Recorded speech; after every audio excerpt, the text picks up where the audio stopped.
ஓம் நம சிவாய. பாலும் தெளிதேனும் பாகும் பருப்பும் இவை நான்கும் கலந்துனக்கு நான் தருவேன். கோலம் செய் துங்கக் கரிமுகத்து தூமணியே நீ எனக்கு சங்கத்தமிழ் மூன்றும் தா. அரண்நாமம் 1000 சிவபெருமான் பெரிய மாய வடிவமாகவும் இருக்கார் அப்படின்னு பார்த்தோம். அவரே அந்த மாயையை போக்கக்கூடிய ஞான ஒளியாகவும் இருக்கார் அப்படின்னு பார்க்குறோம். அடுத்த 481வது திருநாமம் ஓம் பயோநிதயே நமஹா அப்படின்னு இருக்கு. அப்படின்னா இதோட பொருள் பார்க்கடல் வடிவினர் அப்படின்னு அர்த்தம். பயஸ்னா பால், அந்த பார்க்கடல் வடிவாக இருக்கார் அப்படின்னு சொல்லியிருக்கு. இது ஒரு ஆச்சரியமான நாமம். இவர் பார்க்கடலில் இருக்கார்னா திருமால் பார்க்கடல் மேலே தான் பள்ளி கொண்டிருக்கார் அப்படிங்கிறோம். அவர் பள்ளி கொண்டிருக்கிற இந்த பார்க்கடலாக யார் இருக்கார்? சிவபெருமான் இருக்கார் அப்படின்னு இந்த அரண்நாமம் சொல்கிறது. அந்த பார்க்கடல் எப்படி வந்தது அப்படிங்கிறதுக்கும் நமக்கு புராண கதை சொல்கிறது. மகாபாரதத்தில் ரொம்ப விவரமாக இருக்குது. இந்த பார்க்கடல் யாருக்காக சிவபெருமான் அருளினார் அப்படின்னார்? உபமன்யுங்கிற முனிவருக்காக. சைவ திருமுறையில் 9ஆம் திருமுறை திருப்பல்லாண்டு அப்படின்னு சேந்தனாருங்கிற பக்தர் பாடினது. அதில் பார்த்தா பாலுக்கு பாலகன் வேண்டி அழுதிட பார்க்கடல் ஈந்த பிரான், மாலுக்கு சக்கரம் அன்றருள் செய்தவன் மன்னிய தில்லை தன்னுள் ஆலிக்கும் அந்தணர் வாழ்கின்ற சிற்றம்பலமே இடமாக பாலித்து நட்டம் பயில வல்லானுக்கு பல்லாண்டு கூறுதுமே அப்படின்னு திருப்பல்லாண்டு அந்த தில்லை நடராஜ பெருமானுக்கு சொல்லணும் அப்படின்னு சேந்தனார் பல்லாண்டில் சொல்கிறார். அதில் எடுக்கிறதையே எப்படி எடுக்கிறார்? பாலுக்கு பாலகன் வேண்டி அழ பார்க்கடல் ஈந்த பிரான். எந்த பாலகன் அழுதார்? உபமன்யுங்கிறவர் தான். இந்த உபமன்யு யார் அப்படின்னா வியாகிரபாதர்ங்கிற முனிவர். நடராஜரோட சன்னதியில் பார்த்தா 2 பக்கம் புலிக்கால் முனி அப்படின்னு. வியாகிரபாதம் அப்படின்னா புலிக்கால். இவர் சிவபெருமானுக்கு அர்ச்சனையெல்லாம் பண்ணுறதுக்கு பூவை பறிக்கணும் அப்படிங்கிறதுக்காக தனக்கு காலு மனுஷ காலாக இருந்தால் மரத்தெல்லாம் ஏறி படிக்க முடியலன்னு இப்போ தனக்கு புலி காலாக வேணும்னு கேட்டு வாங்கிட்டார். அதனால தான் வியாகிரபாதர். அப்படி ஒரு பக்தி நடராஜாட்ட. அவருக்கு பல காலம் பிள்ளை இல்லாத இருக்குது. அதனால் சிவபெருமான்கிட்ட வேண்டுற வரம், சிவபெருமானோட அந்த அருள்னால இவருக்கு இந்த உபமன்யுங்கிற குழந்தை பிறக்கிறது. இந்த குழந்தை பிறக்கிறதுலேருந்தே சிவபக்தியில் தலைச்சு இருக்குது. இந்த வியாகிரபாதருக்கு பிறக்கிற குழந்தை எப்படி இருக்கும்? அதனால் அப்பாவை போலேயே இதுவும் சிவபெருமான்கிட்ட அளவில்லாத பக்தியோடு இருக்குது. அப்படி இருக்கிறதே இவர் குழந்தையாக இருக்கிறதே தாயாரோட பிறந்த வீட்டுக்கு போயிருந்தா. அந்த அம்மா யார் அப்படின்னா வியாகிரபாதரோட மனைவி. உபமன்யுவோட தாய் யார் அப்படின்னா வசிஷ்ட மகரிஷி. அவரோட சகோதரி தான் இந்த வியாகிரபாதரோட மனைவி, உபமன்யுக்கு அம்மா. அதனால் வசிஷ்டர் ஆசிரமத்தில் போய் இந்த உபமன்யு குழந்தையாக இருக்கிறதே அந்த அம்மா இருந்தா, பிறந்த வீட்டில் போய் இருக்கா. வசிஷ்டர் ஆசிரமத்தில் காமதேனு இருக்குது. காமதேனுவோட குட்டி தான் கண்ணு தான் நந்தினி. இந்த காமதேனு இருக்கிற இடத்துல எதுக்கு தான் குறவில்லை, எல்லாம் பொழிஞ்சுட்டே இருக்குது. அதனால் என்ன பண்ணார்? உபமன்யோட அம்மா தன்னோட அண்ணா வீட்டில் இருக்கிற இந்த காமதேனோட பாலை எடுத்து ஊட்டி வளர்த்தா. இந்த உபமன்யு குழந்தையாக இருக்கிறது எந்த பாலை குடித்து அவர் வளர்ந்துருக்கார் அப்படின்னார்? நம்மளை மாதிரி பேக்கெட் பால்லாம் இல்லை, காமதேனு பால். அந்த காமதேனு பாலை குடித்து வளர்ந்தாரா. அதுக்கப்புறம் தன்னோட புருஷன் வீட்டுக்கு வந்தால் அந்த அம்மா குழந்தைய எடுத்துட்டு வியாகிரபாதர் வீட்டுக்கு வந்தால், அவரோட ஆசிரமத்துக்கு வந்தால் இந்த குழந்தைக்கு காமதேனு பாலை குடித்த ருச்சி அதனால் என்ன பண்ணிடுத்தோ இங்கே பால் வேணும்னு அழுதுது. அம்மாட்ட அழுதுது.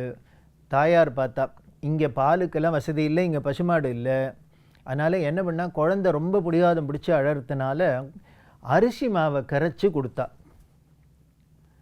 பால் மாதிரி இருக்கட்டும்னு குழந்தை ஏமாந்து போயிடும் அப்படின்னு அரிசி மாவை கரைச்சி கொடுத்தா அதுக்கு தெரிஞ்சு கொடுத்தோம். இது காமதேனு பால் குடித்து வளர்ந்ததுக்கு அரிசி மாவெல்லாம் ருச்சி தெரியாதா? உபமன்யு இன்னும் பெருசாக அழுது. குழந்தை இந்த பாலை நன்னா இல்லை அப்படின்ட்டு அழுது. அம்மா பார்த்தா உடனே குழந்தைகிட்ட சொல்கிறா, இவர் அந்த ஆசிரமத்தில் வசிஷ்டர் ஆசிரமத்தில் காமதேனு இருந்தது, உனக்கு பால் கிடச்சிது.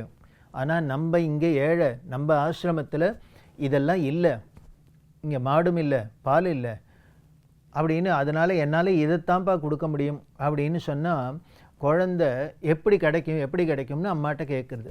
உடனே தாயார் பார்த்தா, நம்ம எப்படி கிடைக்கிறது, நமக்கு இனிமேல் பால் வேணும் மாடு வேணும் அப்படின்னா அந்த சிவபெருமானை தான் கேட்கணும், அவரோட அருள் இருந்தால் கிடைக்கும் அப்படின்னு உபதேசம் பண்ண. சரி, அப்போ நான் சிவபெருமான்கிட்ட கேட்டுன்னு வரேன், அந்த சிவபெருமானை பார்க்குறதுக்கு நான் என்ன பண்ணணும் அப்படின்னு உபமன்யு கேட்குற. உடனே அம்மா பார்த்தா, சிவபெருமானை பார்க்குறதுக்கு ஒரு குழந்தை நான் போய் பார்த்துட்டு வரேன் அப்படின்னா அவர் என்ன எந்த வீட்டில் இருக்கார் அப்படின்னு கொடுக்க முடியுமான்னு. உடனே என்ன பண்ணால், அவரை பார்க்கணும்னா பஞ்சாட்சரத்தை உபதேசம் பண்ணா.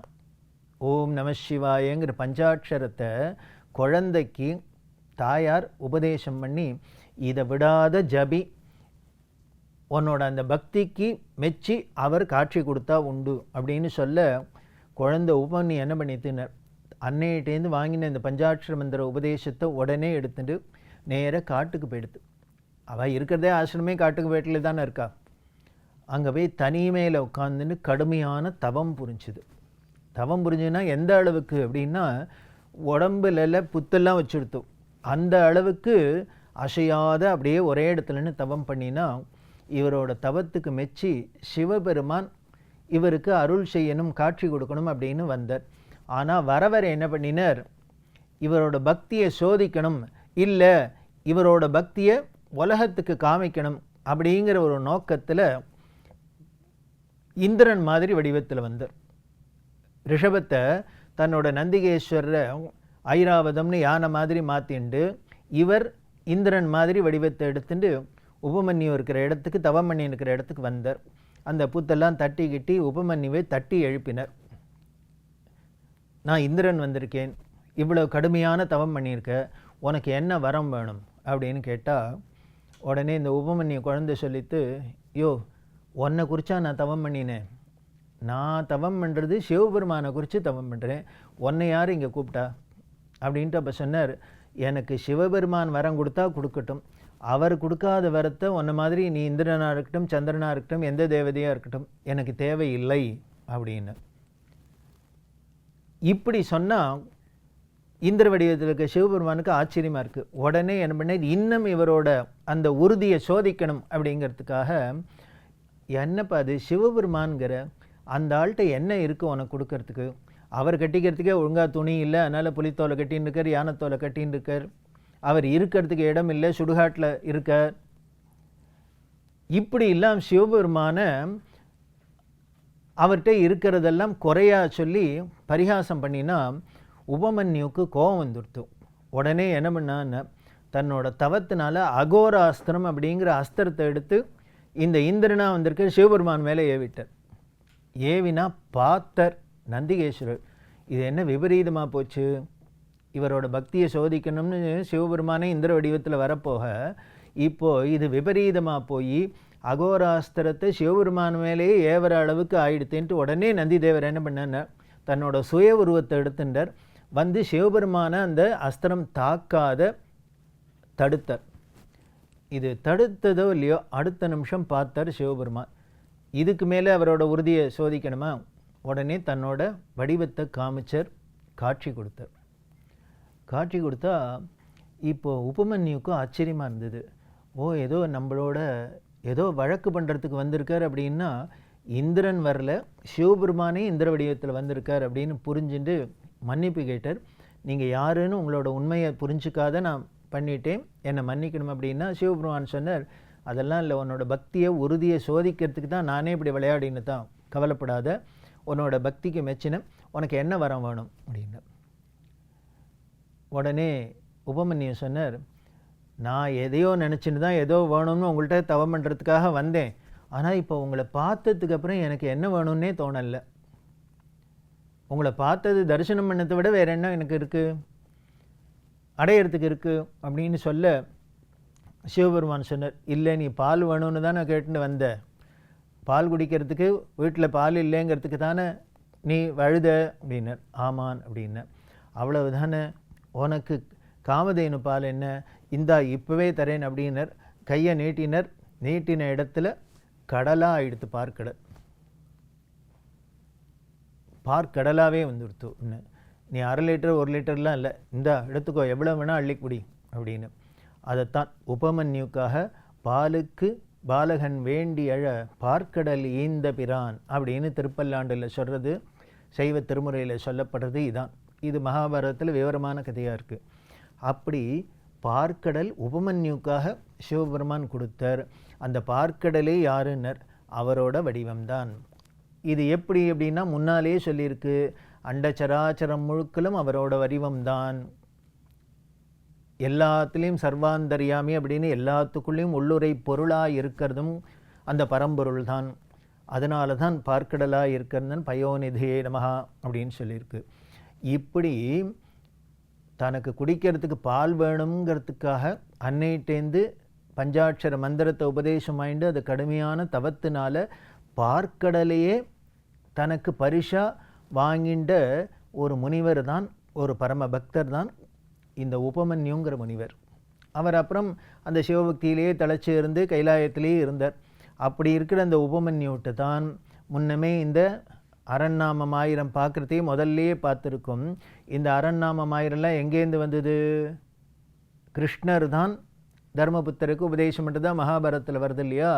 அப்போது இந்த கதை முழுக்கலும் கிருஷ்ணர் சொல்கிறார், நான் கைலாயத்தில் தவம் பண்ண போனேன், சாம்பன்கிற தனக்கு பிள்ளை வேணும். ஜாம்பவதிகிட்ட இந்த சாம்பன்கிற பிள்ளை பிறக்கிறதுனால தான் பிள்ளைக்கு பேர் சிவபெருமான அருளில் பிறந்ததுனால சாம்பன்னு கிருஷ்ணர் தன்னோட பிள்ளைக்கு பேர் வச்சிருக்கார். அப்போ சொல்ற உபமன்யு முனிவர் தான் எனக்கு இந்த அரண்நாமம் 1000 உபதேசம் பண்ணினார் அப்படின்னு. அந்த உபமன்யோட பெருமை என்ன அப்படின்னார், அவர் எப்பேற்பட்ட பக்தர் அப்படிங்கிறதுக்கு தான் சொல்கிறார், பார்க்கடலே அவருக்காக சிவபெருமான் கொடுத்துருக்கார் அப்படின்னு. அதனால் பார்க்கடல் சிவபெருமான் அருள்னால பால் கேட்டாக்க பார்க்கடலாகவே கிடைக்கிறது. அப்படின்னா இதோட உள்ளுரை பொருள் என்ன அப்படின்னா ஒன்றுமில்லை, அவர்கிட்ட துளி கேட்டோம்னா கடல் அளவு கொடுக்குறது. அதுதான் சிவபெருமானோட கருணை.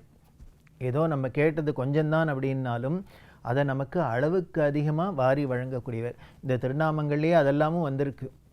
அவர் அளவு பார்த்து கொடுக்குறவர் இல்லை, அளவில்லாத அருளக்கூடியவர் அப்படின்னு. அப்படி அளவில்லாத எல்லாருக்கும் அருளக்கூடியவரோட அங்கங்கள்லாமும் அளவில்லாததானே இருக்கும். அதனால தான் 482வது பார்த்தோம் மகாதந்தாய நமஹா, 483 பார்த்தோம் மகாதம்ஷ்ட்ராய நமஹா இருக்குன்னு. அதே மாதிரி 484 மகாஜிஹ்வாய நமஹா அப்படின்னு இருக்கு, அதாவது பெரிய நாக்க உடையவர். 485 மகாமுகாய நமஹா அப்படின்னு இருக்கு, அப்படின்னா பெரிய வாய உடையவர். அடுத்தது 486 மகாநகாய நமஹா அப்படின்னா பெரிய நகங்களை உடையவர் அப்படின்னு சொல்லியிருக்கு. 487 மகாரோமாய நமஹா அப்படின்னா அவரோட முடியெல்லாம் எப்படி இருக்குன்னு பெருசாக இருக்குது. 488 மகாகேஷாய நமஹா அப்படின்னா நீண்ட ஜடையோடு இருக்கார், ஜடா வல்லபராக இருக்கார். 489 என்ன அப்படின்னார், மகா ஜடாய நமஹா அப்படின்னு இருக்கு. மகா கேஷாய நமஹா, மகா ஜடாய நமஹா, மகா ரோமாய நமஹான்னு எல்லாம் பெருசு பெருசாக இருக்குது. ஏன்னர் அவர் பெரியவர். அப்படி இருக்கக்கூடிய அவரோட பெருமையும் பெருசாக இருக்கிறதுல தொடர்ந்து பார்க்க போகிறோம். ஓம் நம சிவாய.